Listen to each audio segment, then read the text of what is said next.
Moi, mä oon Milla Rytkynen, mä pelaan IPK 02 ja meillä oli tänään 22.8. tämmönen Girls Hockey Day Iisalmessa ja meillä oli tänään täällä vieraana Saara Niemi, Suomen Jääkiekko-liiton tyttökiekon taitovalmentaja. Ja Saara, voisit kertoa omasta pelaajaurasta?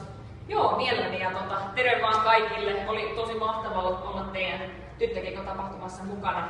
Ja itse olen päässyt lajin pariin 5-vuotiaana, lähdin poikien mukana pelaamaan, pelasin jalkapalloa ja jääkiekkoa ja 25 vuotta, lähes 30 vuotta kohta täytän, niin 25 vuotta pelannut, että enää valmennaja hönsää, mutta oman pelaajan aikana pääsin paljon kokemaan erilaisia asioita, eli pelasin maajoukkoissa monta vuotta, pääsin 2 olympialaisiin, Vancouverin olympialaisista 2010 olympiapronssia ja hienoimpia kokemuksia sen lisäksi niin pelasin 4 vuotta Minnesota Dulutin yliopistossa USAssa, niin siellä 2 yliopistomestaruutta ja Tampereelta kotoisin niin on Ilvestä ja Tapparaa edustanut molempia.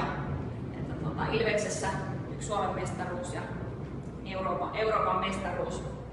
Ja itse olen tosi paljon kokenut, päässyt kokemaan niin oman pelaajan aikana. Ja nyt on hieno sitten olla jääkiekkoliitossa töissä. Tavallaan harrastuksesta tullut sitten ammatti, eli toimin tyttökiekon taitovalmentajana ja nyt vähän jo vuoden ollut tässä Pestissä. Ja hieno käydä eri paikkakunnilla Suomessa tapaamassa seura-ihmisiä ja opettamassa tytöille, pelaajille uusia juttuja ja kehittämässä sitä seurojen valmennusta.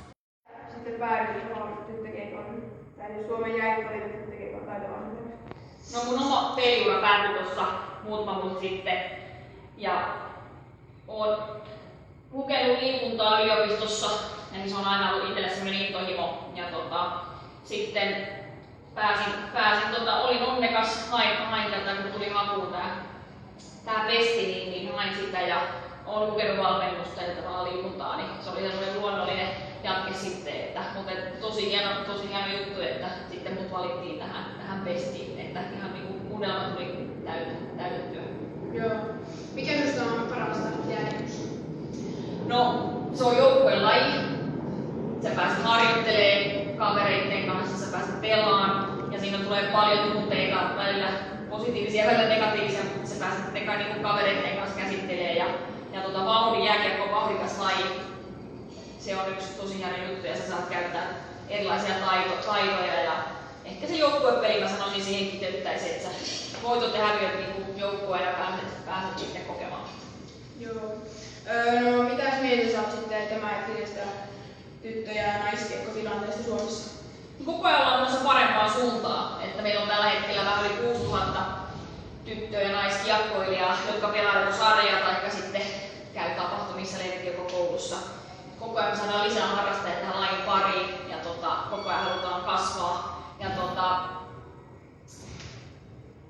toivoisin, että tytöt harjoittelis monipuolisesti, että saa harrastaa muita lajeja, että tulisi jo pienestä pitäen se motoriikkakehitys, sitten sun olisi helpompi niitä oppia että lajitaitoja jäällä ja sitten päästä niihin pelitaitoihin. Eli tosi paljon semmoista monipuolisuutta saada sinne tyttökiekkoon lisää. Et sitten pikkuhiljaa opittaa sitä urheilullisuutta ja muuta. Mutta koko ajan ollaan menossa parempaan suuntaan tyttökiekon suhteen ja naisten maajoukkue voitti nyt keväällä. Palas mitalikantaansa MM-pronssia, niin se on taas iso juttu tämän meidän niin medianäkyvyyden kannalta. Ja että pikkutytöt kokee, että heillä on idoleita ja niin tavallaan, että voi vaan harrastaa jääkiekkoa, se on hieno laji, mutta sitten jos haluaa päästä vähän pitemmälle esimerkiksi naisten maajoukkueen olympialaisiin, niin sekin on mahdollista. Et se on taas naisia tyttökiekossa niin tosi hieno juttu. Okei, no mitä neuvoja sä antaisit vielä tytöille, jotka haluaisivat kehittyä jääkiekkoilijoina? Just sitä, että jos nyt haluaa kehittyä, niin harrastaa monipuolisesti.